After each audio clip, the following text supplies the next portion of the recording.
Imagine we are all writing a newspaper, and you're all the journalists, and I hold the pen, so I'm the editor. We're about to go to press, and we want to insert another story on the front page.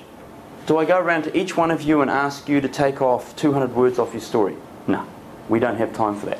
And so what we do in the publishing world is we just simply truncate the bottom bit off your story.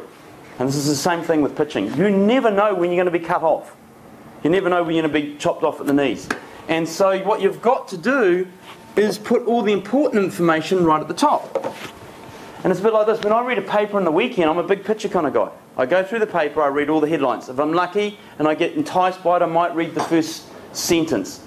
Then I might read the first paragraph, and then I'll flick through the whole paper, and then I'll come back, and then I'll go back and follow up on a complete story and read the whole thing. Now, it's the same when you pitch.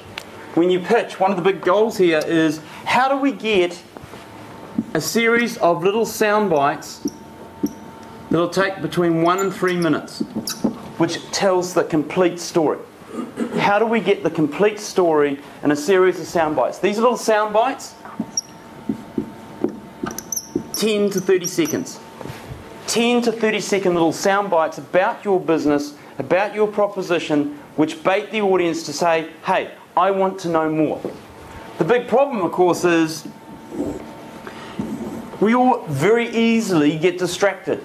One of these sound bites takes over, and before you know it, our 3 minutes is up. And the trouble is, if you've thrown the wrong bait out, people turn off. And it's like this, you go and arrange, particularly in the sales environment, you go to a sales meeting and you get Mr. Big from your corporation to come up. It's very easy for him to orchestrate, oh, sorry, something more important's come up. The receptionist comes in 5 minutes after you've started. He gives her a sort of a bit of a wink to say, well, yeah, this is crap, I want to be out of here. Or at worst, they're in the room and you've lost their mind. Just because you've got people physically in the room does not mean they're actually listening and you've got them.